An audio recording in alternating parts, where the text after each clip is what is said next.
Ambassador Chen Wei sat in her usual seat at the back of the Galactic Council chamber. The room was enormous, with representatives from 47 different species arranged in a grand circle. Holographic displays floated above each delegation, showing real-time translations and voting records. Chen had occupied this same seat for 3 years now, watching, listening, and rarely speaking. Today was no different from the 1,000 sessions before it. The Vrex Collective was proposing another restructuring of resource allocation. Their ambassador, a towering creature with crystalline skin that reflected the chamber's blue lighting, gestured dramatically as he spoke. "We must be practical," the Vrex ambassador announced. "Some species contribute significantly to galactic progress. Others simply occupy space and consume resources without meaningful return. We propose redirecting funding from unremarkable civilizations to those showing true potential." Chen knew what was coming. She had seen this pattern many times. The Vrex never mentioned humans by name, but the meaning was always clear. The proposal appeared on everyone's display screen. Humanity's research grants would be cut by 40%. Their mining rights in the outer reaches would be reassigned. The Korthian Emperor leaned forward in his seat, his 4 eyes gleaming with interest. The Korthians were a warrior species, proud of their military strength and ancient culture. Their empire stretched across 12 star systems. "An excellent proposal," the Emperor rumbled. "The humans have been council members for 47 years. What have they accomplished? No unique technology, no diplomatic victories, no military strength worth mentioning. They are adequate at everything and exceptional at nothing." Several other ambassadors nodded in agreement. A few even laughed. Chen watched it all with a calm expression. She had learned long ago that showing emotion in this chamber was seen as weakness. Humans were already considered too emotional by most species. She would not give them more ammunition. The vote began. Green lights appeared on the displays as species approved the proposal. One by one, the lights multiplied. When the count reached the required majority, the gavel came down. The decision was final. Chen activated her microphone. "The human delegation wishes to register a formal protest. We have operated those mining facilities for 23 years. We have treaties guaranteeing our rights to those resources. This decision violates established agreements." The council speaker, an elderly Xinthian with silver scales, barely glanced at her. "Your protest is noted for the record. Next item on the agenda." That was it. Decades of work dismissed in seconds. Chen could feel her assistant Marcus tense beside her. The young diplomat was in his first year at the council. He still believed that facts and logic mattered in this place. "Ambassador," Marcus whispered, "we should demand a review. We should call for arbitration." Chen shook her head slightly. It would accomplish nothing. The council has already moved on. The session continued for 3 more hours. Chen listened as various species discussed trade agreements, territory disputes, and scientific partnerships. Humanity was not mentioned again. It was as if they had already been forgotten. When the session finally ended, Chen gathered her materials slowly. Other ambassadors streamed past her toward the exit, engaged in animated conversations. None of them acknowledged her presence. To them, she was simply part of the furniture, as unremarkable as the chairs they sat on. Marcus waited until they were alone in the corridor before speaking. His frustration was visible on his face. Chen had been young once too. She remembered the idealism, the belief that the galaxy operated on principles of fairness and justice. "How can you stay so calm?" Marcus asked. "They just stole from us. They broke treaties. And nobody cares. They care," Chen replied quietly. "They care very much about maintaining the current power structure. Humans are new here. We have only been in space for 200 years. Most of these species have been traveling the stars for thousands of years. They see us as children. Then we should show them they are wrong." Chen stopped walking and turned to face her assistant. "We will, but not today. Not in the way you are thinking." They reached Chen's office, a small space with a window overlooking the station's docking bays. She could see Earth's diplomatic vessel among the dozens of ships anchored there. It was smaller than most, built for efficiency rather than intimidation. Chen sat at her desk and opened a secure communication channel to Earth. The encryption was military grade, far beyond what the Council believed humans possessed. The channel connected after a few seconds and a face appeared on the screen. Director Okonkwo, head of Earth Security Council. "Ambassador Chen," Okonkwo said. "I watched the session. They have crossed another line." "Yes. And they will cross more unless we act. Director, I believe we are approaching the patience threshold." Okonkwo was silent for a moment, her dark eyes thoughtful. She was in her 70s, with gray hair and a face marked by decades of difficult decisions. She had been 15 when humanity made first contact with alien life. She had spent her entire adult life preparing for this moment. "How long do you think we have?" Okonkwo asked. "Months, maybe less. The harassment is increasing. Our colonies report interference with supply ships. Our research teams are being forced out of shared facilities. Today they took our mining rights. Tomorrow it will be something else. The Korthians? Leading the pressure, yes. But the Vreks are encouraging it. And the others are following because they see no cost to treating us poorly." Okonkwo nodded slowly. She understood the situation perfectly. Humanity had played the long game, accepting insults and setbacks while quietly building strength. But every strategy had its limits. Push someone far enough and eventually they would push back. "Continue monitoring," Okonkwo said. "Document everything. And Chen, be ready. When the time comes, it will happen quickly." "I understand, Director." The channel closed. Chen sat in silence, looking out at the stars visible through her window. Somewhere out there, beyond the Council's petty politics and casual cruelty, humanity was preparing. Ships were being built in hidden shipyards. Weapons were being tested far from prying eyes. Soldiers were training for scenarios the galaxy could not imagine. 47 years of patience. 47 years of swallowing pride and accepting disrespect. But patience was not weakness. Silence was not surrender. And humanity had learned long ago that the most dangerous opponent was the one who smiled while being insulted, because that opponent was choosing their moment. Marcus entered the office with 2 cups of coffee. Real coffee imported from Earth at considerable expense. He handed one to Chen. "What happens now?" he asked. Chen took a sip of the coffee, savoring the familiar taste. She thought about all the young diplomats like Marcus, full of fire and frustration. They would learn, as she had learned. Some lessons could only be taught by time. "Now we wait," she said, "and we watch. The Council thinks we are weak. They think we are irrelevant. Let them think that. Every empire in history has fallen because they underestimated someone they considered beneath them, and when they realized their mistake." Chen smiled, but there was no warmth in it. It was the smile of someone who had seen the future and knew what was coming. "By then," she said softly, "it will be far too late." 3 months passed like water flowing downhill, steady and inevitable. Chen watched the situation deteriorate day by day. What had been casual disrespect transformed into active hostility. The Korthian Empire, emboldened by the Council's approval of their mining claims, grew more aggressive in their actions. The incident happened on a Tuesday, Earth Standard Time. The civilian transport vessel Harmony was carrying supplies to the human research station in the disputed outer reaches. 243 people were aboard, including families of scientists and support staff. Children were on that ship. According to the Korthian report, their patrol ship detected an unidentified vessel in restricted space. According to their official statement, they issued 3 warnings before firing. According to the black box data that Chen reviewed later, the Harmony's communication system had been jammed 30 seconds before the first shot. The warnings were never received.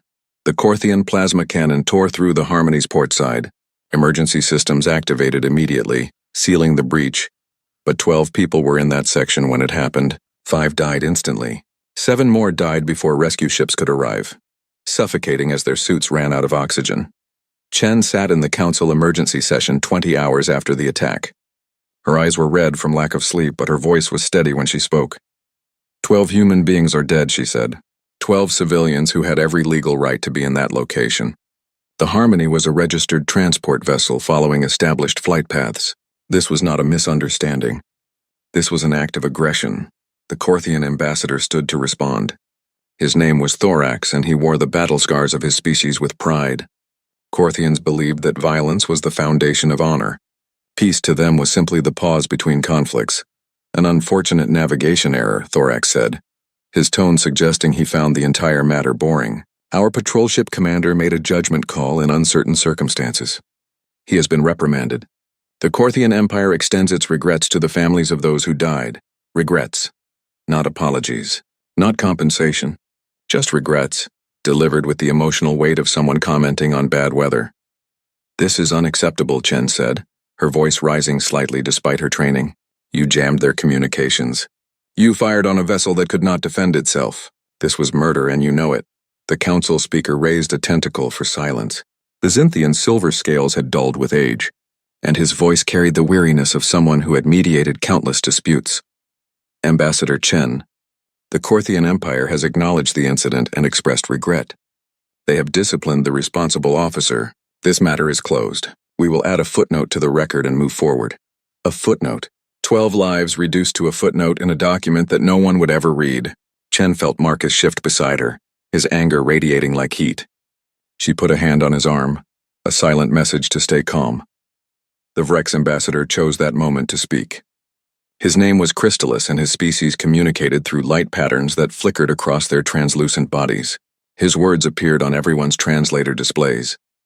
Perhaps if the human species spent less time on petty emotions and more time on evolution, you would be worthy of our attention, Crystallis transmitted. Your kind clings to sentiment, like a child clings to a security blanket. It is embarrassing to witness. Laughter rippled through the chamber. Not polite chuckles, but open mockery. Chen saw ambassadors from a dozen different species sharing the joke.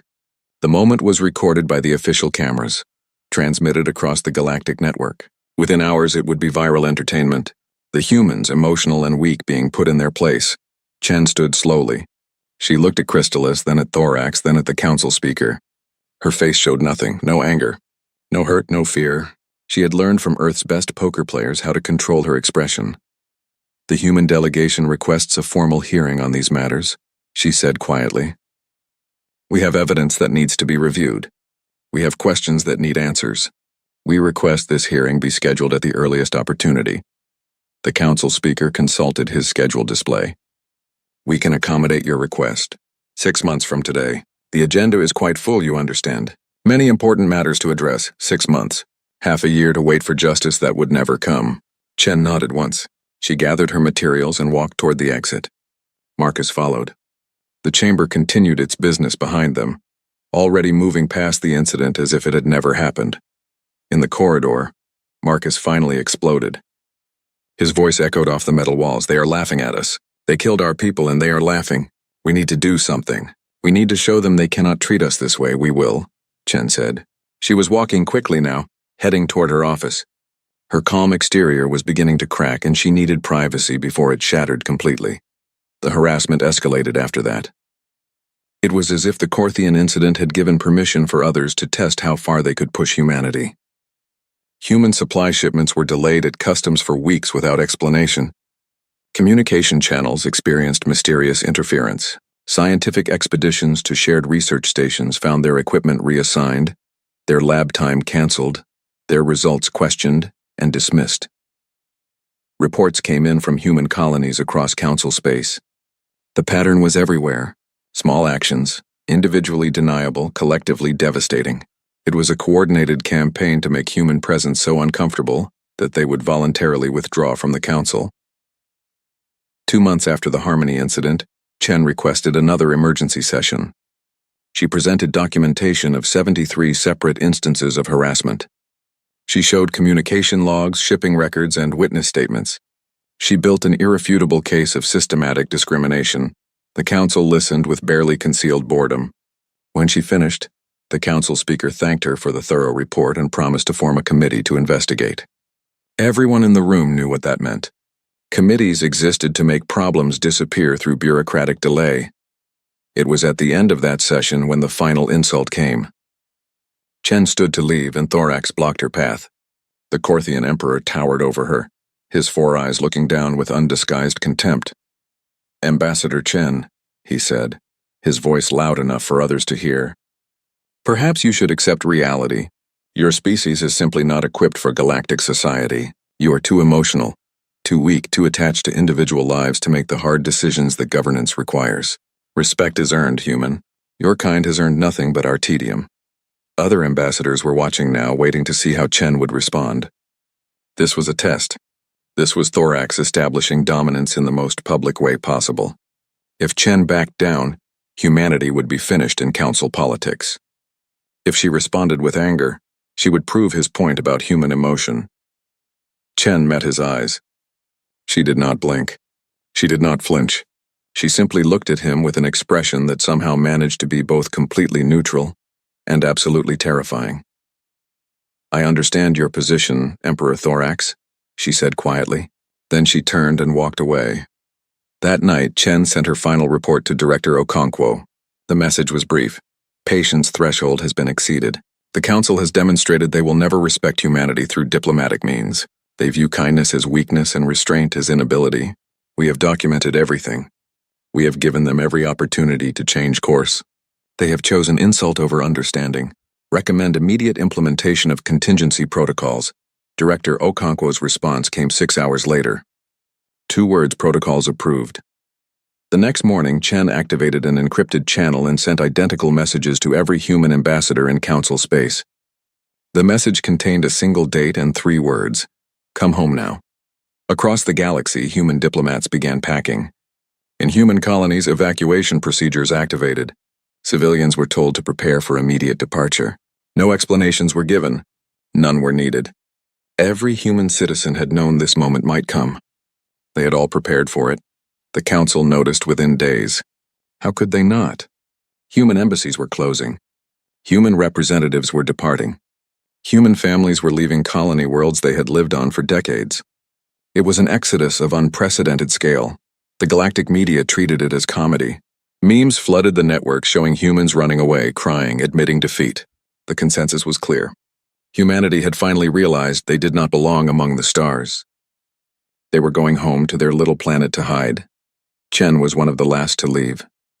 She stood in her empty office looking out at the Council station one final time. Her ship was waiting at the dock. Marcus had already boarded. Earth was calling her home. She thought about the 12 people who had died on the Harmony. She thought about all the small cruelties, all the casual insults, all the systematic harassment. She thought about 47 years of patient diplomacy thrown away by arrogant fools who mistook silence for surrender. Chen picked up her last bag and walked to the door. She did not look back. There was no reason to. She would never see this place again, and in 30 days neither would anyone else. 2 weeks after Ambassador Chen walked out of the Council chamber for the last time, the galaxy noticed something strange. Every human ambassador, without exception, had returned to Earth. Every human diplomat had packed their belongings and gone home. It was unprecedented in Council history. Human colonies throughout Council space began evacuation procedures. The civilian population was boarding transport ships with quiet efficiency. There was no panic, no protests, no desperate pleas to stay. They simply loaded their possessions and departed, as if they had been rehearsing this moment for years. Because they had been. Every human who lived beyond Earth's solar system had known that this day might come. They had practiced evacuation drills. They had prepared emergency supplies. When the call came, they were ready. The Council leadership watched this exodus with satisfaction. The Korthian Emperor held a press conference where he declared it a natural outcome. The humans have finally recognized their limitations, he announced. They came to the stars before they were ready. Now they retreat to their homeworld where they belong. Perhaps in a few thousand years, they will be mature enough to join galactic society properly. The Vrex Collective issued a statement expressing relief that the Council could now focus on species with actual potential. Various media outlets ran stories celebrating the end of human participation in galactic affairs. Comedians made jokes. Analysts explained why humanity had always been doomed to fail. Then, exactly 14 days after the exodus began, every communication channel in Council space received the same transmission. It was broadcast on all frequencies, impossible to block or ignore. The message was simple, delivered by an elderly woman with gray hair and dark, tired eyes. She sat in what appeared to be an office on Earth. Behind her, through a large window, the blue planet was visible. She wore a simple dark suit with no decorations. Her expression was calm, almost gentle, but her eyes held something that made viewers uncomfortable. "My name is Director Okonkwo," she began. "I lead Earth's Security Council. This message is directed to the Galactic Council and all member species." She paused, looking directly into the camera. "For 47 years, the human race has participated in your council. We came in good faith. We followed your laws. We respected your customs. We tried to be good neighbors. In return, you treated us with contempt. You dismissed our contributions. You mocked our values. You stole our resources. And when you killed our people, you called it an unfortunate error." Her voice remained steady, almost conversational. There was no anger in it. That was what made it frightening. "We endured your insults with grace. We gave you decades to see beyond your prejudices. We offered friendship, cooperation, and mutual respect. You responded with mockery and violence. You have made your position clear. Very well. We understand. She leaned forward slightly. You have 30 days to issue a formal apology for the deaths of our citizens on the Harmony. You have 30 days to provide fair compensation to the families of the deceased. You have 30 days to return the mining rights that were taken from us unlawfully. You have 30 days to demonstrate that you are capable of treating us with basic dignity. This is not a negotiation. This is your only warning. 30 days. We suggest you take this seriously. The transmission ended. For several seconds, the entire galaxy was silent. Then the laughter began. The humans were threatening the council. The species that had just run home with their tails between their legs was issuing ultimatums. It was absurd. It was hilarious. It was the most entertaining thing to happen in years. Memes flooded the galactic networks within hours. Images of humans making threatening gestures with captions mocking their bravado. Videos of Director Okonkwo's transmission were edited with comedic music and sound effects. The hashtag #TinyHumans trying to be scary trended across multiple systems. The Korthian Empire responded publicly. Thorax himself gave a statement, his 4 eyes gleaming with amusement. The humans demand an apology? They threaten us with consequences? This is rich comedy. Let me be clear. The Korthian Empire apologizes to no one. We do not negotiate with inferior species, and we certainly do not fear empty threats from a race that lacks the courage to even remain in council space. He paused for dramatic effect. In fact, we have decided to expand our claims. The entire outer reaches now belong to the Korthian Empire, not just the mining rights, all of it. Let the humans complain from their little planet. We will do as we please. The Vrex Collective announced they were claiming several of Sol's outer planets as compensation for wasted council resources spent dealing with humanity. They transmitted detailed plans for mining operations on Jupiter's moons and Saturn's rings. Other species rushed to claim pieces of what humans had left behind. Research stations were seized. Trade routes were reassigned. In the scramble to divide human assets, the council resembled scavengers fighting over a corpse. The 30 days passed. Analysts counted down with gleeful anticipation. What would the humans do when their deadline arrived and nothing happened? Would they send another message? Would they cry? Would they beg for another chance? Day 29 arrived. Celebrations were planned across council space. Tomorrow would mark the official end of human relevance. It would be a holiday, some suggested. The day the annoying children finally learned their place. Day 30 dawned. The galaxy waited, and waited, and waited. Silence from Earth. No second ultimatum. No desperate pleas, nothing. It was anticlimactic. Disappointing, even. The humans had apparently accepted their defeat, and were simply going to hide in their solar system forever. The Korthian fleet, 67 warships strong, departed for the outer reaches. It was an impressive armada, designed to intimidate any species foolish enough to challenge their new claims. Each vessel was a masterpiece of military engineering, armed with plasma cannons and protected by shields that could withstand sustained assault. Admiral Krathos commanded the fleet from his flagship. He was a decorated warrior, veteran of a dozen campaigns. He considered this mission boring. There would be no battle, no glory, just a simple occupation of territory that already belonged to them. The fleet entered the outer reaches at 800 hours, Korthian Standard Time. They spread into formation, preparing to establish patrol routes and set up communication relays. At 0803 hours, every ship in the fleet lost sensor contact with each other. Admiral Krathos stared at his displays in confusion. Where had the other vessels gone? What was causing this interference?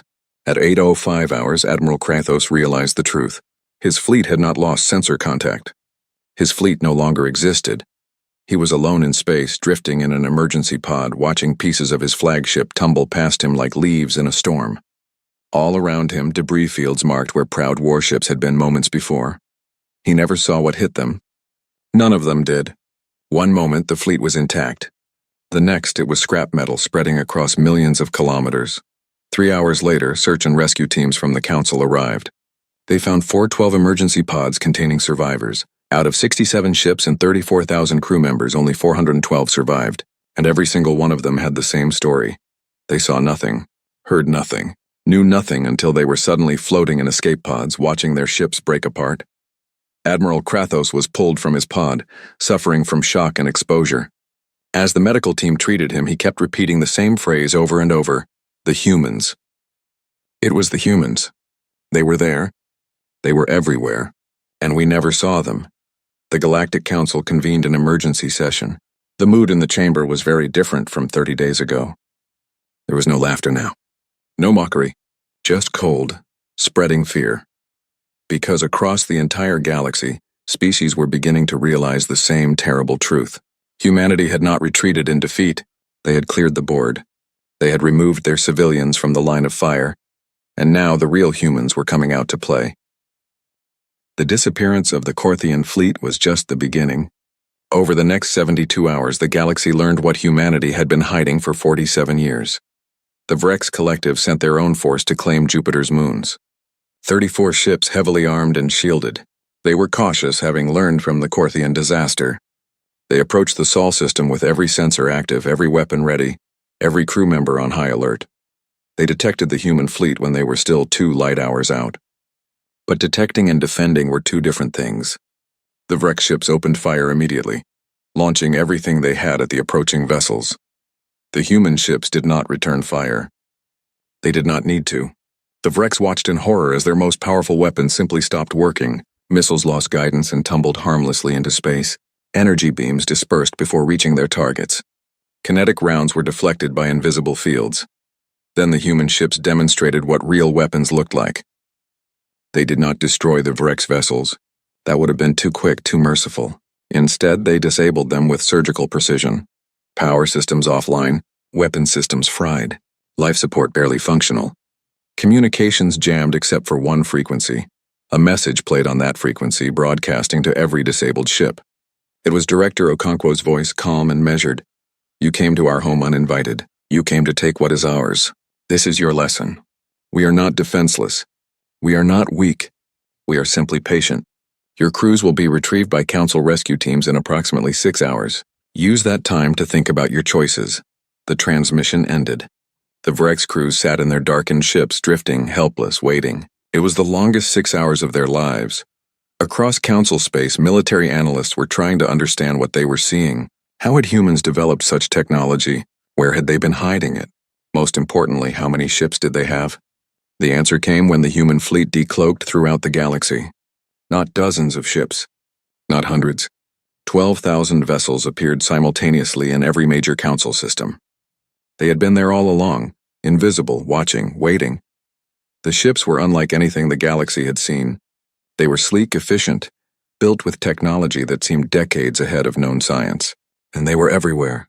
Orbiting council worlds, stationed near major trade routes, positioned around strategic installations.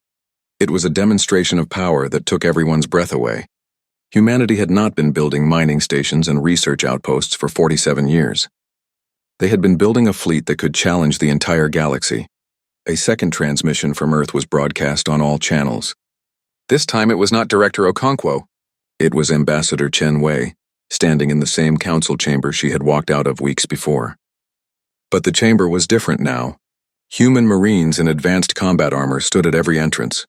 Human flags hung where council banners had been. Good morning, Chen said. Her voice was pleasant, as if she were greeting old friends. I trust we have your attention now. She walked to the center of the chamber, her footsteps echoing in the silence. Let me tell you a story. When humanity first encountered the galactic community, we were excited. We thought we had found allies, friends, partners in exploring the universe. We were naive. You taught us otherwise. Holographic displays activated around her, showing images. The Harmony's wreckage. Chen's protests being ignored. Thorax's mocking speeches. Crystalus's insults. All of it documented in perfect detail. You dismissed us as unremarkable. You were partially correct. We are not exotic like some species. We do not have crystalline bodies or multiple eyes. We do not live for 1,000 years or communicate through quantum entanglement. We are, as you said, adequate at many things. She paused, her expression hardening. But there are things we excel at. We excel at learning. We excel at adapting. We excel at surviving against impossible odds. And we excel at one thing above all else. We excel at preparing for the moment when patience runs out. The holographic displays changed, showing human shipyards hidden in asteroid fields. Research facilities buried deep in moons. Training centers where humans had been developing combat techniques, specifically designed to counter every known galactic species. While you laughed at us, we were working. While you dismissed our technology as adequate, we were innovating. While you mocked our emotions, we were channeling them into focus and determination. Every insult you threw at us became fuel for our efforts. More images appeared. Humanity had stopped 3 major wars before they started, quietly manipulating diplomatic situations to prevent conflicts. They had redirected 2 asteroids that would have devastated populated worlds, never taking credit. They had eliminated a biological plague spreading through the Outer Rim colonies, working in secret to develop a cure. For 47 years, we have been the galaxy's silent guardian. We stopped threats you never knew existed. We prevented disasters you never heard about. We asked for nothing in return. We only wanted to be treated with basic dignity and respect. Chen's voice grew colder. You could not provide even that. You stole from us. You mocked us. You killed our people and called it an unfortunate error. You had 47 years to see beyond your prejudices. You had 30 days to make amends. You chose arrogance over wisdom. The displays shifted one final time, showing every council member world. Above each planet, human ships hung in orbit. Not threatening, just present. A reminder of how vulnerable everyone suddenly was. We are not your enemies. We never wanted to be. We came to you in peace and you spat in our faces. But we are not here for revenge. Revenge is what children seek. We are here for justice and for insurance. Chen outlined humanity's demands. Full reparations for the Harmony victims. Prosecution of those responsible for the attack. Return of all stolen resources. A permanent seat on the Council Security Directorate with veto power. And most importantly, the Dignity Accords. A new set of laws ensuring no species could be systematically humiliated or persecuted. These terms are not negotiable. You will accept them, or humanity will withdraw from the Galactic Council permanently. We will close our borders. We will share nothing, and we will stop protecting you.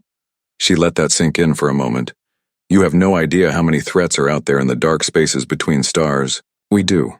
We have been watching them for you. Without us, you will face them alone. Some of you will survive. Many will not. That is your choice to make. Chen walked toward the chamber exit, then turned back one last time. There is an old human saying, "Speak softly and carry a big stick." We spoke softly for 47 years. Now you have seen the stick. We hope you are wise enough to choose the right path forward. You have 1 week to respond.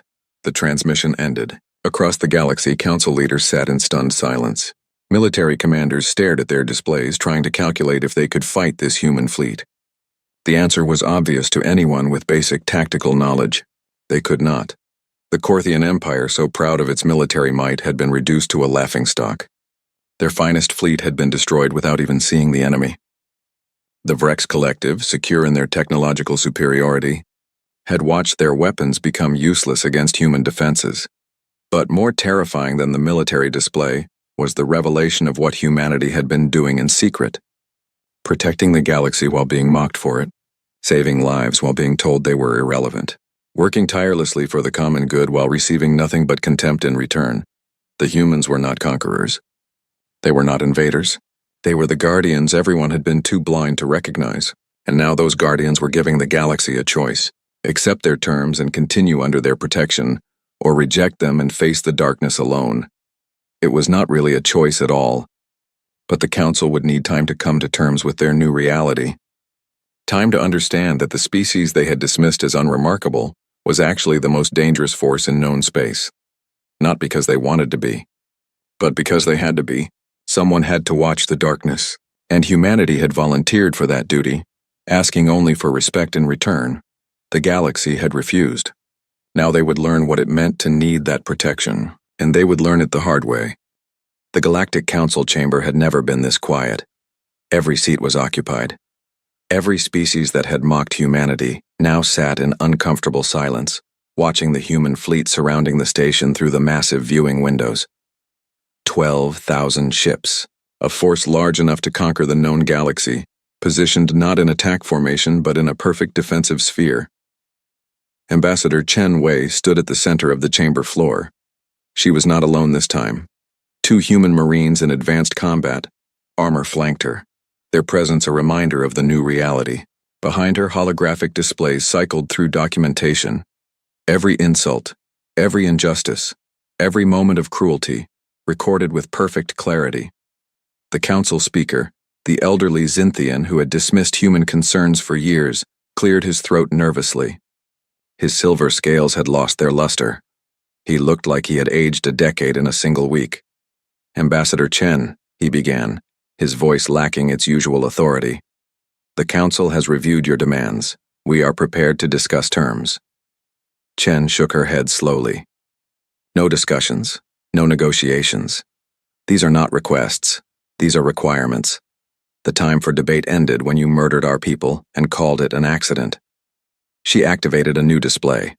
The Harmony's final moments played in horrific detail. The Corthian jamming signal, the attack, the bodies floating in space. 12 lives ended because someone decided humans did not matter. "This was not an accident," Chen said, her voice cutting through the chamber like a blade. "This was a deliberate act of aggression, and your response was to dismiss it with a footnote." The Corthian Emperor Thorax sat in his designated seat, unusually subdued. His 4 eyes would not meet Chen's gaze. His entire fleet had been reduced to debris. His military reputation was destroyed. He was no longer the proud warrior who had mocked humanity. He was a defeated commander trying to salvage what remained of his dignity. "Ambassador Chen," Thorax said quietly. "The Corthian Empire acknowledges that mistakes were made." "Mistakes?" Chen's voice rose for the first time. "You ordered an attack on a civilian transport. Your commander jammed their communications so they could not even call for help. That was not a mistake. That was murder." She pulled up audio files, recordings of Corthian military communications from the day of the attack. The damning evidence had been intercepted by human intelligence weeks ago. Chen had been saving it for this moment. The chamber listened in horror as Corthian officers discussed their target. The Harmony was clearly identified. The decision to jam communications was explicitly stated. The order to fire was given with full knowledge that civilians would die. When the audio ended, Thorax looked like he had been struck. He had not known these recordings existed. He had believed the cover-up was complete. "You asked for respect," Chen said. "You said respect must be earned. Very well. Let me tell you what humanity has earned." New displays activated. A comprehensive history of humanity's secret activities over the past 47 years. The prevented wars, the stopped plagues, the diverted asteroids. Every single action documented with dates, locations, and evidence. In 2301, she began, the Xinthian Consortium and the Vrex Collective were 3 days away from war over mining rights in the Kepler sector. 30 billion lives were at risk. Humanity quietly brokered a compromise that satisfied both parties. Neither of you ever knew we were involved. The display showed diplomatic communications, anonymous suggestions that appeared at critical moments, resources mysteriously appearing to ease tensions. Humanity's fingerprints were invisible at the time, but obvious in hindsight. In 2315, a biological weapon was released in the Outer Rim colonies. The Halix plague would have killed billions. Humanity developed the cure in secret and distributed it through medical supply chains. You credited the breakthrough to your own scientists. We let you. In 2329, an asteroid was on collision course with the Corthian homeworld. Your scientists calculated you had 6 months to evacuate. Humanity diverted it with gravity manipulation technology. You never detected our intervention. You believed it was a natural course correction. The examples continued. 54 major threats over 47 years. 54 times humanity had saved countless lives without asking for credit or compensation. "We protected you," Chen said. "We saved you. We did it because we believed in the Council's ideals. We thought we were building something better together. And in return, you treated us like insects beneath your notice." The Vrex ambassador, Crystallis, flickered with distressed light patterns. He had been the one to make the cruelest jokes about human emotion. Now he seemed incapable of speech. "Ambassador Chen," he finally transmitted, "the Vrex Collective wishes to express sincere regret for our previous statements. We were ignorant of humanity's contributions. We spoke from prejudice rather than knowledge." Chen looked at him for a long moment. "Regret is not enough. Words are cheap. We need action. We need accountability. We need justice." She outlined humanity's demands in detail. The Korthian officers, responsible for the Harmony attack, would be prosecuted in an international tribunal. The families of the victims would receive compensation equal to the full value of the mining rights that had been stolen. Those mining rights would be returned immediately. Furthermore, humanity would receive a permanent seat on the Council Security Directorate with veto power over military actions. The Dignity Accords would be implemented across all Council space, with enforcement mechanisms to ensure compliance. Any species found guilty of systematic persecution would face economic sanctions and diplomatic isolation. And finally, Chen said, humanity will establish monitoring stations throughout Council space. We will continue our role as guardians, but we will no longer do it in secret. You will see our presence, you will acknowledge our protection, and you will remember that dismissing those who watch over you is the height of foolishness. The council speaker looked around the chamber. He saw fear in every face, fear of the human fleet outside, fear of the threats humanity had been protecting them from, fear of what would happen if humanity stopped caring. Ambassador Chen, he said carefully, the council accepts your terms in full. We will begin implementation immediately. Chen nodded once. Good, but understand this. We are watching. Every action, every decision, every word. If we see even a hint of the old attitudes returning, if we detect any attempt to undermine these agreements, we will not warn you again. We will simply leave. And you will discover very quickly how much you need us. She turned to leave, then paused. One more thing. Some of you are wondering if you could fight us, if your combined fleets could defeat our forces.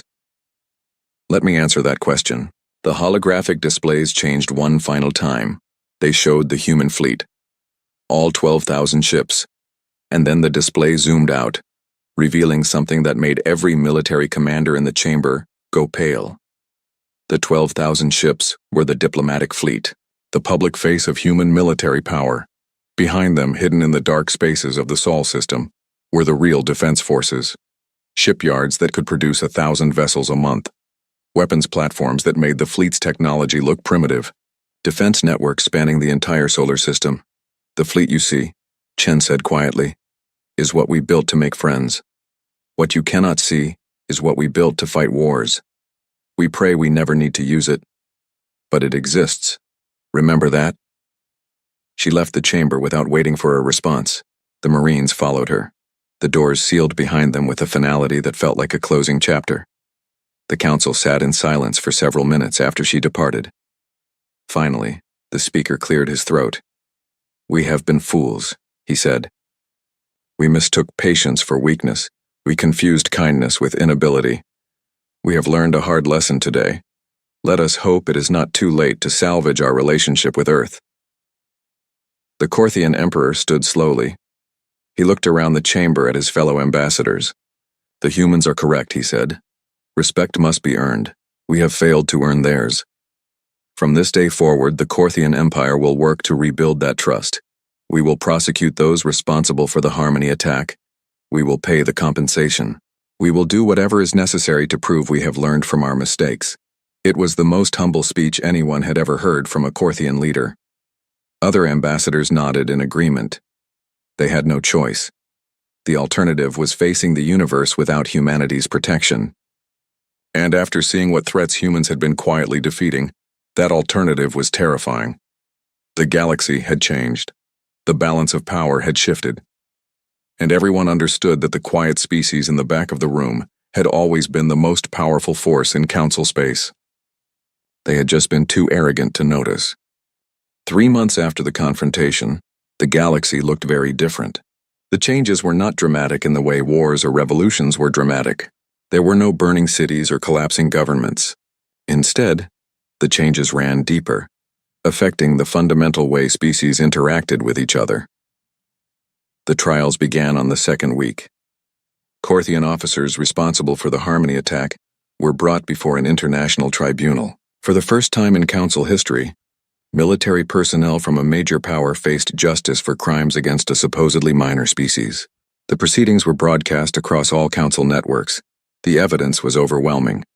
Communication logs, tactical orders, testimony from survivors. The officers could not deny their actions. They could only claim they were following standard protocols for dealing with inferior species. That defense did not save them. The tribunal handed down sentences that shocked the military establishments across the galaxy. 20 years imprisonment for each officer involved. Their names would be recorded in history as war criminals. The message was clear. Murdering civilians had consequences, regardless of which species they belonged to. The Corthian Empire paid the compensation without protest. The sum was staggering, but they paid it in full within a month.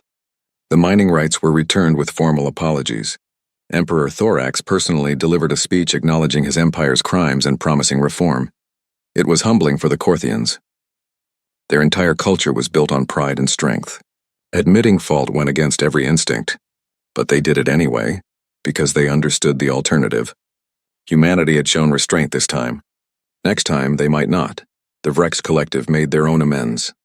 Crystallis, the ambassador who had mocked human emotion, resigned his position. He was replaced by someone younger, someone who had watched humanity's revelation with awe rather than fear. The new ambassador's first act was to issue a formal public apology that was broadcast across every Vrex colony. "We were wrong," the statement read. "We judged humanity by our own limited understanding.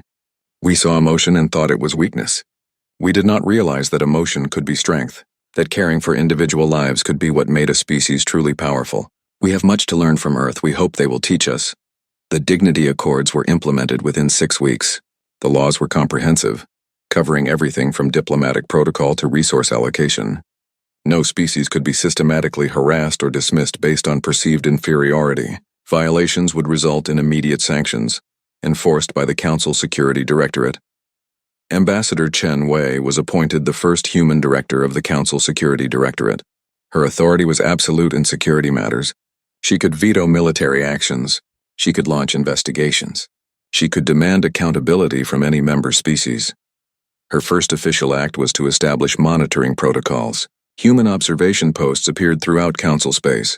They were not hidden this time.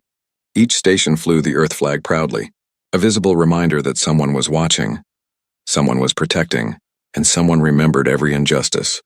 The galaxy began to learn what humanity had been doing in secret all those years. Reports were declassified, showing the full extent of human intervention. The prevented wars, the cured diseases, the diverted disasters. The list was staggering. Reaction to these revelations varied. Some species felt gratitude. Others felt shame. Many felt both. They had been saved repeatedly by the species they had mocked. Their continued existence was owed to beings they had called unremarkable. Educational programs began across Council space. Human history was now mandatory study for all diplomatic candidates. The focus was on Earth's development, from primitive tribes to spacefaring civilization. The curriculum emphasized humanity's unique ability to adapt, to persevere, and to care for others even when it cost them dearly. Chen stood in her new office on the Council station, looking out at the same stars she had watched for 3 years from her old, smaller office. The view was the same, but everything else had changed. Marcus, now her deputy, entered with the daily reports. The young diplomat had grown considerably in the past months. The anger had been replaced by purpose. The frustration had become focus. "Director," he said, handing her a tablet. "The latest threat assessment. Sector 7 shows unusual energy readings. Could be natural. Could be something else." Chen reviewed the data. "Deploy a monitoring team. If it is a threat, I want to know before it becomes a problem." "And Marcus, coordinate with the Vrex. Their sensors might pick up details ours miss working with the Vrex.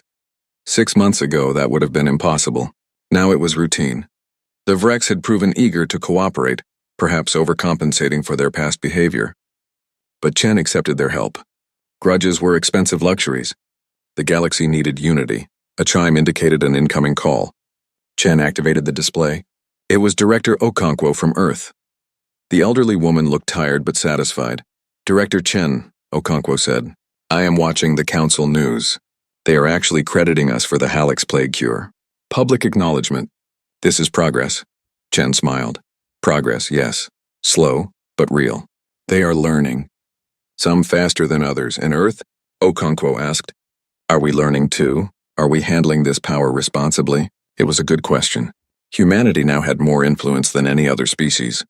They could abuse that power if they wanted. They could become the very thing they had fought against. We are trying, Chen replied. We established oversight committees. We share technology carefully, making sure it cannot be weaponized. We remain vigilant against our own worst impulses.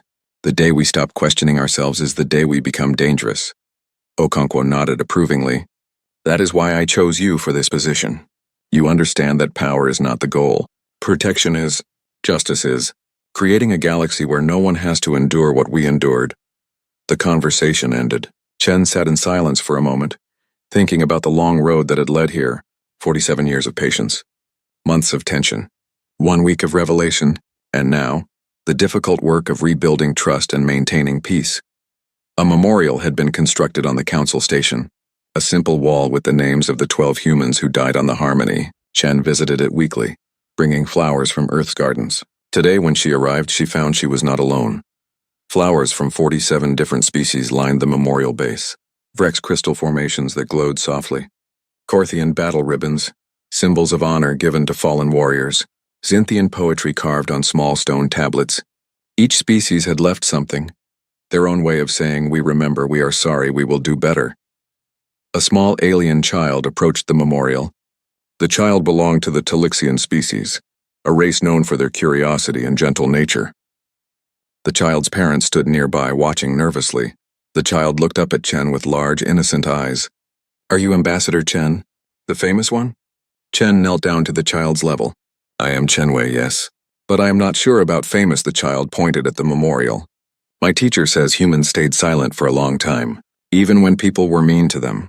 Why did humans wait so long? It was a simple question, but answering it simply was hard. How do you explain patience to a child? How do you describe the hope that others would be better without needing to be forced? Chen thought carefully about her words. We waited because we hoped you would learn to be kind on your own. We hoped you would realize that being strong does not mean being cruel. That being different does not mean being less important. We were wrong to wait so long. People suffered because we were too patient. The child processed this seriously. But you did not hurt anyone when you got angry. My teacher says you could have, but you did not. Chen felt something catch in her throat. Yes, we could have, but revenge would have made us just like the ones who hurt us. We wanted justice, not vengeance. We wanted to build something better. The child smiled.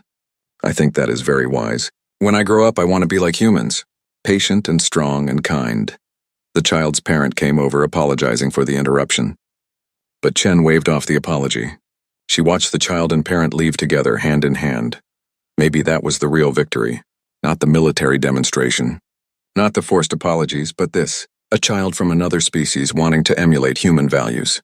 A new generation learning that strength and kindness could coexist. Chen looked up at the memorial one last time. At the names of 12 people who would never see this new galaxy, who died believing they had failed. She wished they could know that their deaths had not been meaningless, that they had become a catalyst for real change. We will remember you, she whispered, and we will make sure the galaxy remembers why this memorial exists, not as a symbol of human suffering, but as a reminder that every life matters, that dignity is not negotiable, that silence should never be mistaken for acceptance. She returned to her office. There was work to do. Threats to monitor, disputes to mediate, a galaxy to protect. Humanity had accepted the burden of guardianship, not because they wanted power, but because someone had to watch the darkness. And humans had learned long ago that the hardest responsibilities were the ones worth carrying. That true strength was not in dominating others but in protecting them. That the most powerful force in the universe was